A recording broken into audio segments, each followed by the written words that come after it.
¿Va a haber presupuesto, en primer lugar, señor Rodríguez?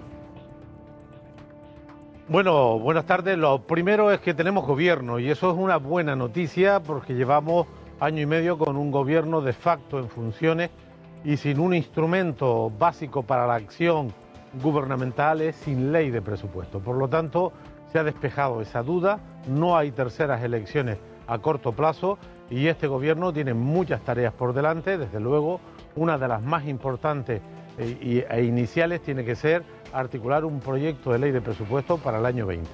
Yo creo que será una de las primeras tareas, no será sencillo, cuando no se tiene mayoría en el gobierno pues hay que hablar y pactar y supongo que se emplearán a fondo para garantizar la mayoría parlamentaria pertinente para disponer de una ley de presupuesto que es imprescindible. Nosotros modestamente reclamaremos pues lo que le corresponde a Canarias y eso significa que los programas presupuestarios, económicos y sociales que se recogen en el REF y que conquistamos en el año 17 y 18 porque fuimos imprescindibles para esa mayoría parlamentaria, se mantengan o mejoren. Por lo tanto, vamos a esperar a la iniciativa del Gobierno de España, del nuevo Gobierno, para discutir esa primera gran ley que tendrá que ser la ley de presupuestos del año 20. ¿Qué cuestiones canarias tienen que estar en esos presupuestos sí o sí, señor Rodríguez? Bueno, sin duda ninguna, no va a haber, digamos, en el primer año con alta probabilidad un cambio del sistema de financiación autonómica, que es una de las grandes tareas más complejas de este gobierno. Si se pusiera sobre la mesa este nuevo modelo de financiación autonómica, exigiremos que los recursos fiscales del REF no contabilicen en la cesta de impuestos que garantiza el nuevo sistema de financiación. Este es un tema fundamental, el más importante, el más estratégico, el que más consecuencias tiene. Por lo tanto, si hubiera este año, que algunos dicen que se va a plantear un nuevo sistema de financiación, tendremos que sacar los recursos del REF de la bolsa de impuestos y esta será una gran tarea. Si no hubiera financiación este año, vamos a exigir que la disposición transitoria de la ley de presupuesto del 17, que nos permite acceder a un fondo muy importante que es el de competitividad y que por tanto accedemos 600 millones de euros más que no teníamos el año 16 y por lo tanto esta es una gran condición. Vamos a intentar que ese presupuesto, cuando tengamos elementos de juicio, pues recoja los programas para invertir en infraestructuras educativas, en infraestructuras turísticas, por supuesto en materia de carreteras, donde la segunda parte del convenio que estaba en discusión lo hemos recogido en el acuerdo, de manera que los segundos 500 millones no reconocidos por la Administración General del Estado estarán en una adenda en el convenio vigente. Por supuesto tendrá que haber recursos para luchar contra la pobreza, sin duda ninguna para el agua de riego agrícola, para la depuración de agua, para abasto y ese largo etcétera de programas sociales y económicos que están recogidos en el REF y que hay que darles continuidad y que también hemos condicionado ese acuerdo a estas cuestiones, entre otras muchas, entre 50 condiciones que hemos puesto en ese acuerdo que hemos suscrito con el Partido Socialista Obrero Español. Señor Rodríguez, buenas tardes. De todas maneras, yo a usted lo considero mucho más pragmático, por ejemplo, que el propio presidente del gobierno. Usted, que es el que lleva las cuentas, ¿usted cree de verdad que todos esos millones, los cientos y cientos de millones, que era la frase concreta de Ángel Víctor Torres el día de que era elegido Pedro Sánchez como presidente del gobierno, ¿usted cree que realmente vendrán? ¿O todo eso está en un veremos? Porque le acabo de oír un listado de cosas que es casi las mismas que yo pido cuando pongo la primitiva. ¿Usted cree realmente que ese dinero vendrá, que estará significado en los presupuestos generales del Estado? Bueno, primero habrá que ver el marco presupuestario que plantea el Gobierno de España. Hay una revisión fiscal que plantean. Tengan en cuenta que los compromisos que adquiere el programa de la coalición electoral no es para un año. Los compromisos que adquiere el Gobierno de España en su programa es para los 4 años de legislatura, pero yo creo que aspirar a tener 42 millones para el plan de empleo, 42 millones para el plan de infraestructuras educativas, tener 30 millones para pobreza, tener 8 millones para el agua de riego agrícola, mejorar la financiación de carreteras sobre el convenio actual, yo creo que es perfectamente posible en un marco presupuestario que mejore en algo el último de los marcos presupuestarios que fue el del año 18. Bastaría con consolidar las cantidades que conquistamos en ese presupuesto para dar respuesta a lo que acaba de decir. lo que acaba de decir, señor Rodríguez, no suma más allá de 200 millones de euros. ¿Se conforma con eso? No, es que van a ser 250 millones, pero son una cantidad... Entonces le sobraban cientos al señor Torres. Le sobraban algunos cientos, porque él dijo cientos. No, él dijo hasta 3 veces, dijo cientos y cientos. Bueno, son casi 300.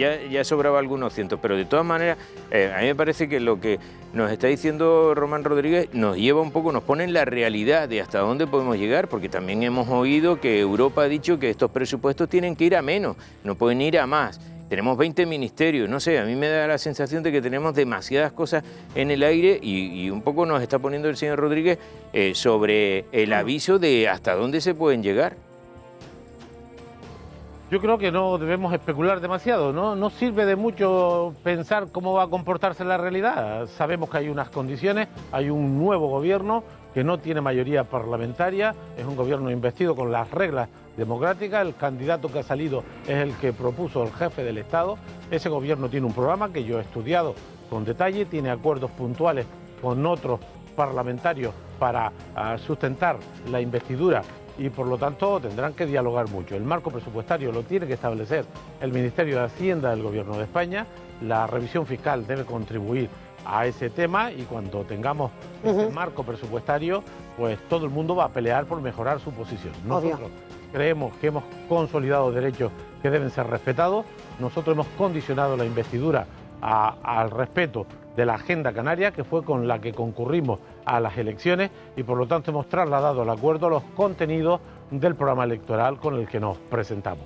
Creemos que hay condiciones para que este gobierno salga adelante y que esa ley de presupuesto la discutiremos y la veremos. Nosotros vamos a ser muy vigilantes, vamos a ser exigentes. Sabemos, porque la historia lo pone en evidencia, que los gobiernos de España con respecto a Canarias siempre se olvidan si no hay alguien tirando del asunto, si no hay alguien exigiendo respeto a nuestros derechos. Claro, pero... De manera que nosotros haremos ese papel sin duda ninguna, ¿no? Claro, pero si esto es así, señor Rodríguez, ¿cómo se explica el no de Anoramas en la investidura, no siguiendo, ya no atendiendo al interés de partido, sino al interés de Canarias? Pues lo tiene que explicar ella. Es ella quien ha decidido votar en contra de este gobierno, no por el programa de Canarias, no por los asuntos de la agenda canaria, sino por razones ideológicas.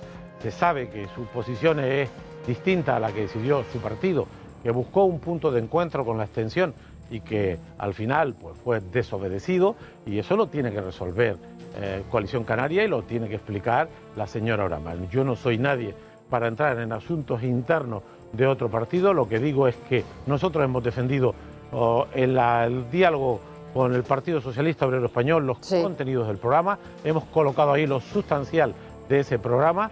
Nuestra voluntad es de seguir en esa unidad de acción con Coalición Canaria, porque en el programa estamos de acuerdo, lo hicimos conjuntamente y por lo tanto seguimos abiertos a la cooperación para que ese presupuesto, seguramente de las primeras acciones relevantes del nuevo gobierno, se respeten nuestros derechos y mantenemos abierta pues, la cooperación para que con ese programa como referencia los nacionalistas canarios defendamos a esta tierra en las Cortes Generales, porque si no nadie lo hará y por lo tanto los asuntos de otras organizaciones los deben arreglar ellos conforme a sus reglas y por lo tanto bastantes problemas tienen con lo que ha ocurrido como para que yo me meta en asuntos que no son de mi estricta responsabilidad, ¿no? Hombre, ya que ha preguntado por eso Rebeca, yo es que no me quedo con la gana de decir, ¿a usted le beneficia o no el no de la señora? Digo, muy breve, porque nos tenemos que ir. La reunificación del nacionalismo, esta actitud. Y el sí, se ha vendido de gratis casi, porque hemos sacado lo que ya teníamos. No, pero... A ver, que responda el señor Rodríguez. Es que no tiene sentido.